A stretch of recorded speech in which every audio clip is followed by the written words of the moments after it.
Kurtis Powers of Arsenal NYC. Thank you so much for joining me. I was looking back through the years, and I believe we first kind of came into contact in October 2009, as you were a little bit frustrated with the supporters scene at Nevada Smiths, which was pretty much the home base for all things football in Manhattan. And uh, while there was some kind of a unofficial supporters group that would meet at Nevada Smiths, you, like me, went there from time to time, and didn't necessarily find that group to be too engaging, or what have you. And so you picked up the mantle, I believe, October 2009, yeah, and really took it somewhere rather remarkable. So I wondered if you could kind of just take me through that process in terms of what maybe, uh, I mean, we always ask ourselves those questions, right? What made you a Gooner, right? So Right. maybe that's where to start, but then in particular, how you kind of became a little bit more activated in terms of taking on the leadership role here and all that you've achieved through the years. Um, well, yeah, and I think your dates are almost right. I think it might have been just a little bit before that, but where the unofficial and the official began, I couldn't tell you. But um, I think for me, and I think you know me, but for people that don't, I've always been interested in community building, and just that sense in connecting people that are already uh, either curious or already like kind of committed to something, and finding other people like themselves, that um, that exist. It can be, even in New York City, it can be a big lonely city, or it can be the most amazing cultural, fulfilling community experience you've ever had. And so I knew that the way that we felt, and we're saying this as to older gentlemen now, but I knew the way that I felt 20 almost 20 years ago. I didn't necessarily feel included from the lot that were there. And despite my blood allegiances to the football club that I support, and experience, I felt at the time that I was confronted by people that didn't necessarily they had an experience that they had been sitting at the end of a bar for a number of years, but weren't necessarily engaged in going to the matches, traveling to England for football, to growing a community, except for their small group of people. And fair enough, that's their thing. But for me, I said, there's got to be more of us out there. And if there's not, we'll help them to find us. um, and so that, I think that was always the initial goal, is that we wanted to build a community, because we knew that we couldn't be the only ones, and we knew that through the years that more people would become interested in this, the way that a lot of others did. And so at the time, I was uh, in an interesting union with two other people that we didn't necessarily see eye to eye on many things, be it politics, be it anything, but we saw like the desire for what we wanted to achieve. And so therefore, you know it was a great opportunity to take their backgrounds that were heavily rooted in, like, American growth of it, and learning through their perspective, and then just activating it in that way. And I think that's the way that we did it initially. So again, just for people that aren't familiar with that scene at 12th and 3rd back then, it was just a few dozen people, maybe. I would say primarily Manchester United, right? I think with the bartender Jack, I think he was a Man U supporter, right? Hmm. So Hmm. they tended that, and there was a few Tottenham supporters that would gather there from time to time. Few Um, you know, Liverpool, few Chelsea, few, almost an anomaly in the landscape of where most people would experience football. The only place that I've experienced it's similar, like there's a place in Chicago that still has that super all the teams meet in one place. And then I was at a place, ironically, watching a Manchester United Arsenal match back in like 2012 or 2011 in Prague, and they watch in one place where all of the different fans come, and that's almost an anomaly nowadays. Yeah. So But that you really spearheaded the transition out of that in many ways, though, right? So, yeah, within a very short period of time, so from autumn of 2009, somewhere in there, I believe you made that shift around the corner to the Blind Pig, right? Um, well, yes, that didn't come with, I think that came in a few different ways. So, you know, the reason that I think we first started is I remember we watched the Champions League final in 2006 at Nevada Smith, and there was only a few of us there. And so it was around 2007 that I was like trying to meet the other people, like just having deeper, richer conversations. And I think on our flag, I think we said that we became official in like 2008. But it was 2009 that like we definitely started, spiking. But by 2010, that was when there were, when I say political, I don't mean political in that sense, but like internally political things that were happening, and we knew it was essentially we set a demand. They fired the Manchester United barman, and we said we're not going to stand for that. Like he's the reason that we're there, yeah. and the owner said you can protest all you want, you'll be back, and I took that threat quite seriously, and I said, okay, shall we then? And interestingly enough, then during the 2010 World Cup, we just scouted out different places throughout that entire summer, um, for places that we felt could provide the atmosphere that, to your point, yeah, no one had done that at that point where moving on your own, and you're walking away from a place like Nevada Smith that was always atmospheric. It was quite an experience. And so we had to be able to find something that we knew that the Arsenal fans on their own could develop our singular identity as opposed to an identity that was mixed with all others. But I knew that by doing it and kind of going into that solo route, I think I just used the word. It's like we could create our own identity, we could form our own community, and instead of like having those miserable match day experiences when you just get absolutely trounced by another club and they rip you to bits for hours, and sometimes I wouldn't say that it was violent, but I mean you had your moments that people got to get a bit testy, and that wasn't, like I hate going to a North London derby because the tension in the air is just you just feel the air of that. And it's one thing to feel tense about your club anyway on a big game, but then to have that like in a pub, it's one thing if you're like separated, like away section, home section. But I just wanted to create a bit more of a place where we could grow and nurture a community and build an identity around that. Yeah, I remember being at Nevada Smith's when Van Nistelrooy missed that penalty kick, and celebrating, and it was at the edge of violence. It was Mhm. it was really at that very fine line where you thought,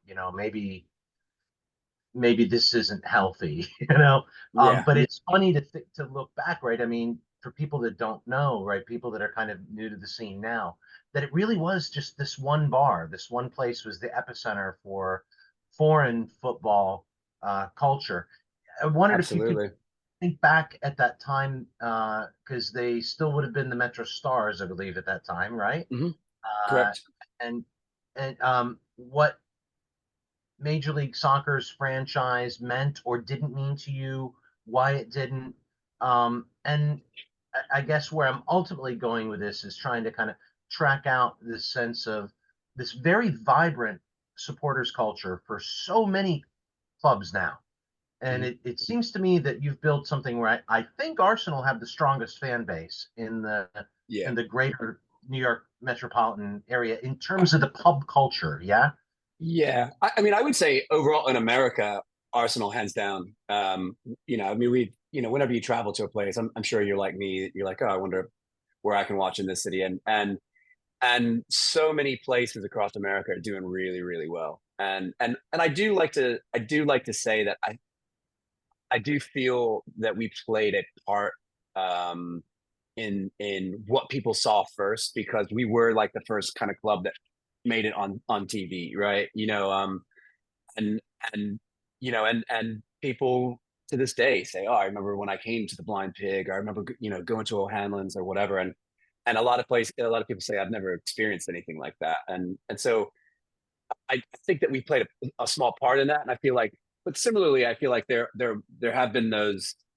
Everyone builds their own identities based on like your adaptation of this thing that you love, based on your community around. You know what I mean? And so I wouldn't expect everyone to do everything the same. But when it comes to, it's interesting that you say MLS, and you know, I I remember, and especially when you would kind of catch the midweek games at Nevada Smiths, and again, like a place that just played everything. And there was something that's really remarkable about that, because I feel like I was way more dialed into every single league in the world, because Nevada Smith back then, they played La Liga, they played Ligon, they played uh, why can't I Serie think of A. what the Serie A? Yeah. Yeah, I couldn't remember the word. They played the Bundesliga. They played everything, and then they also obviously they played the MLS. And so I don't know necessarily. Before I had moved to New York, I had lived in DC for a few years, and DC was the first place that in America that I was able to go to a football match. And I won't lie, I was hanging out with kind of unsavory characters at the time that I think they were more into DC United at the time, because they felt like they could be a bit like they're punk kids, graffiti writers, stuff like that, that Para like Brava. to. Yeah. Well, this was long before that, but but it was still that kind of that culture of the punk kids that were they wanted to go and they wanted to make a bit of a ruckus. And as a 21, 22-year old, I was like, yeah, that's cool. But so I didn't I prior to that, I'd never really had an allegiance. And even watching DC United, through all those years, I never necessarily felt like an affinity for the club, because the one thing I can say is, and I think that's changed now, but there was never really, it was very one-sided, right? Like, when you support a club like Arsenal or any other big club, there does feel like a two-way thing going back and forth. And I feel like for a long time, MLS did not understand how to, or I should say, MLS teams did not really understand the embrace of fan culture, and how important that is to the growth and almost to the identity of the club. Because when we think about even the smallest clubs on the planet, the club's identity are based on the people that are around them, the people that come watch them. And I think that that's what the MLS lost for a long time. But I remember we would stick around because, when you're 25 and you've been drinking beer for multiple hours, okay, it's MLS time and it's still football on and we're having a good time. And so we would watch those games, and they didn't have the same emphatic support that we had supporting an English team. There wasn't the level of organization where you had one or two songs that a few of the older guys that supported Metro Stars would sing. Probably you, right? Oh wait, you weren't a Metro Stars guy, were you? I was, Oh, yeah. you were. Okay, okay.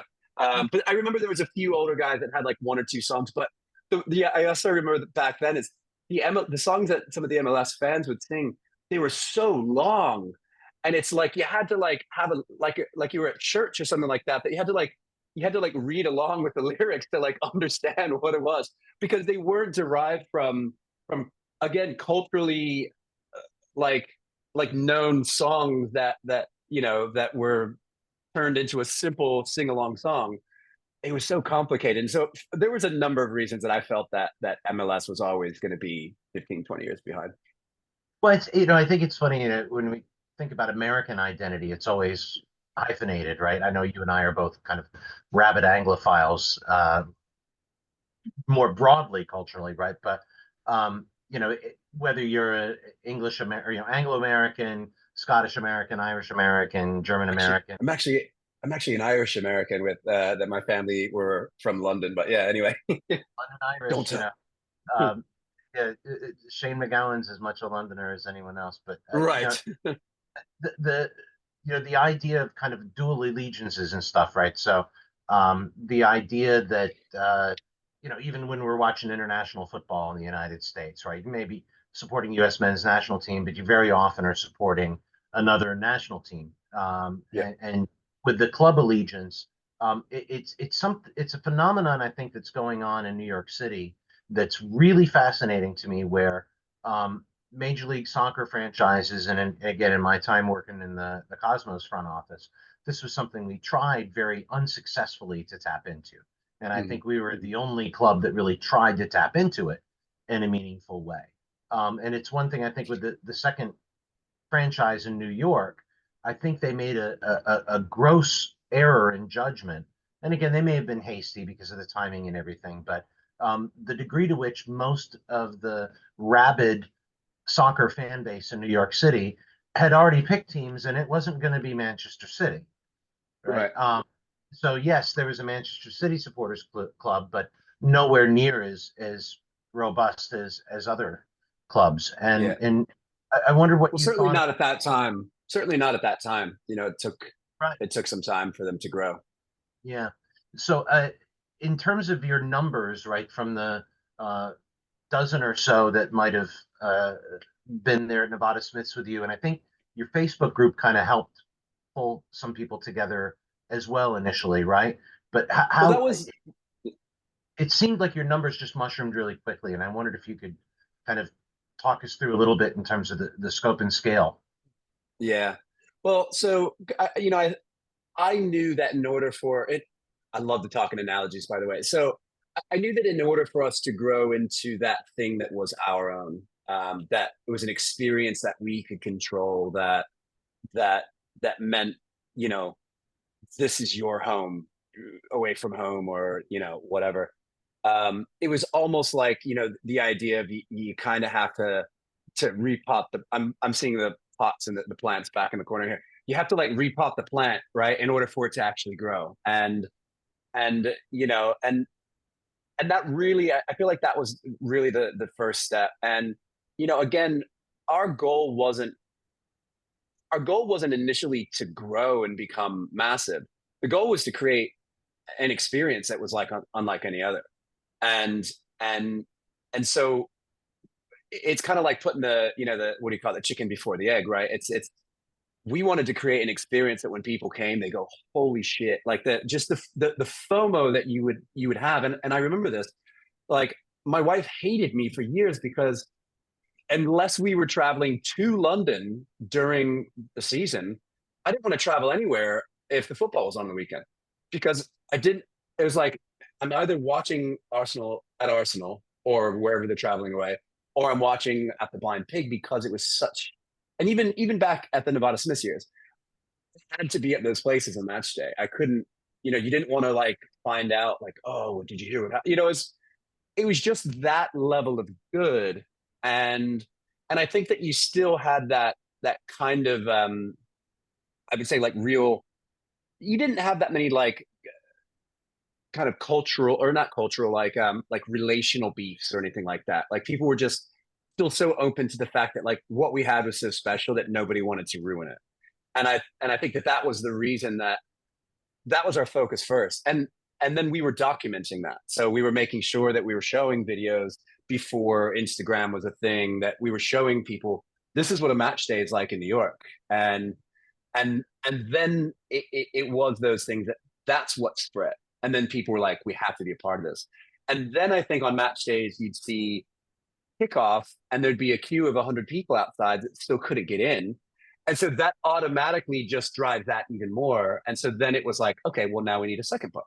Um, and the initial thing with even the second pub was, well, you're not going to be our official pub, but you're one street away. Would you be down to have an extra 50 people that can't get in on a Saturday morning? And he was like, are you kidding? Absolutely. I'd love to have 50 people fast forward now, O'Hanlon's is absolutely rammed always. There's never a day that there isn't a queue outside.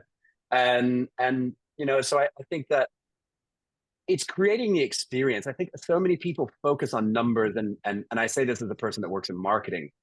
Um, and I've drawn this diagram that says like impressions versus impressed. And it's Mhm. like it doesn't matter how many impressions you get if there's not a conversion to be made there. And we were creating the experience that you had to be there and you had to be a part of us. And just there was not going to be any other way around it. And that's why I think that we grew. And then it was helpful that then we had some pretty deep and like celebrity guests that would come through. And Andrew from Arsblog, writing that he had been there and he couldn't believe how amazing it was. We obviously got him very drunk as well, but it was just like a number of things that then when people talked about it and it spread more, it wasn't a matter of like we were doing extra promo or paid adverts or whatever. We were just making sure to do that. And then on top of that, we were doing like the small core group of people at the start. I remember we did just little business cards, kind of like they the West Ham the West Ham crew did back in the day. They would be on the trains, the ITF, and they would say like, you've just witnessed the ICF or so. I can't remember what it was, but I just thought, the amount of times that you're on a subway traveling to work with your headphones on and you see somebody with an Arsenal sticker or badge, or maybe they've got a shirt on, you just go, boom, here's a card. It gave them, and we'd given those to about a dozen people to just say, anytime you see anyone in the city walking down the street, give them a card. And that worked. So Yeah. Well, it's a funny thing too. I think, when I came back to New York in '95, I'd swear I was the only person in town who would wear an Arsenal scarf anywhere. And so the Nevada Smiths was kind of a place where there'd be like, maybe half a dozen to a dozen fellow Gooners. And then mhm. obviously the Wenger years, the Invincibles, suddenly the bandwagon got really, really big. But it wasn't just the success of the team, it was the sense of community, it was the vibe, right? Absolutely. The atmosphere. And again, like, uh, almost it's funny to think of it in relation to the Studio 54 thing, but yeah, it'd be 10 o'clock in the morning on a Saturday, and people are seeing this massive queue of people outside on Yeah. 20th Street, and you're like, what is going on there? It's not just the Yeah. children, it's really good football and good Well, song and everything. it's Yeah. funny, the two things that you just said. So right before that Champions League final in 2006, I hadn't met anyone that was Arsenal in New York. And I was at I think it was a Citibank that was on the corner of 23rd and 6th. Um, and there was a guy coming out of the thing and he was wearing a Colo Torre top. And I just said, whoa. And he was like, and he asked me the question, you don't watch at Nevada Smith? And I was like, no, uh, I didn't know. And he said, oh, you should definitely come. And so I came for the match right before the Champions League final. And then I came to the Champions League final and I was like, wow, this is cool. But I also felt like, surely, like at that point, then I was spoiled. I was like, surely there's more of us in this, right? But I remember to you, like the other thing that I was jumping off on is in 2014 when the club came over for the first time after 25 years. Um, I remember walking on I want to say it was the Saturday morning, or maybe it was the Sunday morning, but we had done a series of events down 14th Street. And I remember there was just these two normal people walking, and I just happened to overhear, and the guy said, there's a guy and a woman walking, and the guy's like, what's everybody wearing red for? And she says, yeah, they wear red for the Arsenal. Or she might have said they wear red for Arsenal, but in my mind, I'm just thinking, wow, like and that was a moment. To your point, there was nobody for a while, and then to just hear two people that just were like, da da da da, why is everyone wearing red? They wear red for Arsenal. I was just like, yeah. And to me, that was the moment that I felt like I knew this was turning into something much bigger than we could have planned for at that point. So now, just so people understand, how many official members would you say there are? How many people usually come out for, say, one of the bigger contests, whether it's the North London Derby or a match against Liverpool or either of the Manchester sides now? Just a rough estimate in terms of numbers and the various locations, official and unofficial, around the five boroughs and beyond, because you've got the Westchester branch now up in Sleepy Hollow Yeah, too. yeah. Um, which is pretty. I don't know if you've been up for a match there, but it's a good scene there too. I haven't yet, but they spoke highly of you, and I feel like we connected because of you. If I'm correct, yeah. Um, so I mean, that's a tough one to say, because I think we're now officially in 8 places. We're in Jersey City, we're in Long Island, we're in Westchester. We've got one, two, three in Manhattan, three in Brooklyn, um, and yeah, and so I mean, I can honestly say, with the addition of like even like Fancy Free in Brooklyn, which has been as one of the greatest experiences I've had over the last few years, just seeing that, walking into it and it already being this thing. Um, I would probably say that, I mean, easily, probably for those big games collectively over these 8 pubs, anywhere between 1,500 to 2,000 people within New York City watching. And as far as I'd say, like official members go, our numbers were higher for official paid members last season um, because of the preseason tour that came through New York and getting tickets for New York. So I think our membership numbers, I think we were closer to almost like 1,600 members in for New York. This year is a little bit slower. There, people are going to join to get tickets, and we did also just do a very, very cool membership gift offering that we announced yesterday. So yeah, I mean, I think it depends. Some people will really take advantage. We like to say that one of the benefits of becoming a member is just the pride of being able to say like, oh yeah, I'm a member of this thing that's so much greater than me or a few of my friends or whatever. And I do think that we've pivoted from when we were an organization that was just a group in a single bar to now being able to almost be the, I don't like to use that word umbrella because it feels like we're the protector or something like that, but that we're almost like the I wanted to use the tech word, like the uh what do you call those things when you do these tech uh I can't think of what it's called anymore. Um, like pods, like where people like you put a group of people together and then they just grow. I mean, I guess you could look at it almost like evangelism and church planting and things like that. But I feel like we've now been able to make this organization that the organization is this thing, but that each one of our individual groups has its own autonomous identity.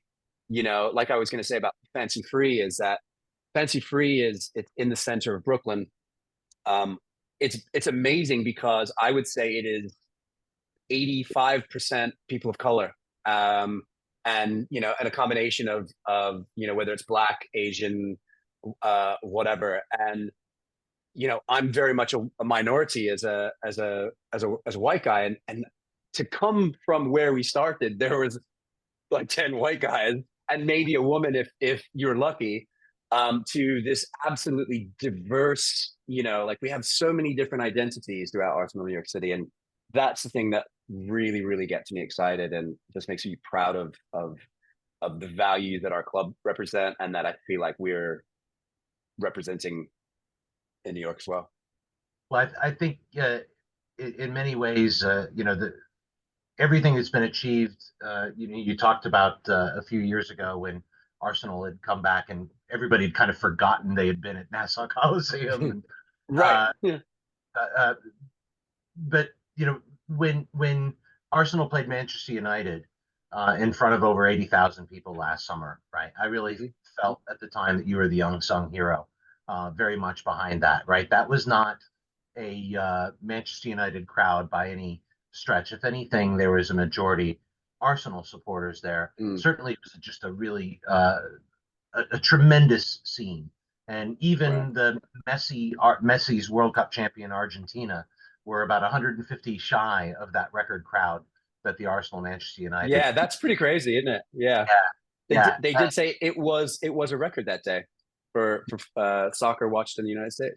yeah, and it's the largest crowd in New York soccer history, and I with Wow. the World Cup final in 2026, it'll actually be fewer seats. So Mm. if the Messi Argentina game a couple Tuesdays ago in Copa America couldn't eclipse it, it might just be the record for I mean, that's summertime. pretty crazy. Yeah, yeah. Yeah, and it really, when you think about a dozen people in Nevada Smiths to over 80,000 people at MetLife, it really kind of says it all.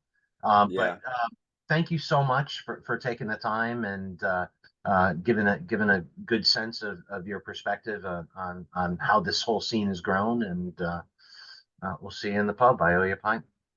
absolutely, man. Yeah, and I think the last thing that I just want to sign off with is that the beautiful thing that I think has happened in at least the last 10 years is that it's no longer a sport for or a club for a single type of person.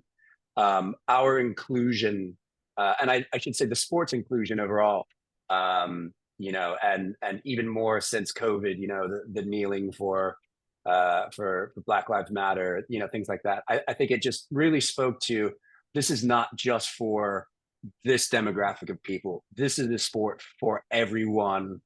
We have a proud LGBTQ, with the gay gooners. We have, and I think that is the catalyst that said sport for a long time was dominated by males, and now, and we're seeing it with the growth of women's football. It's this is happening, and it's because people have done the right thing and said we're being inclusive. This is for everyone to enjoy and to share together. So Well, it's and you mentioned too in terms of the idea of marketing, right? Is marketing creating demand or is it meeting a demand? And there was an emerging demand that you tapped into there, right?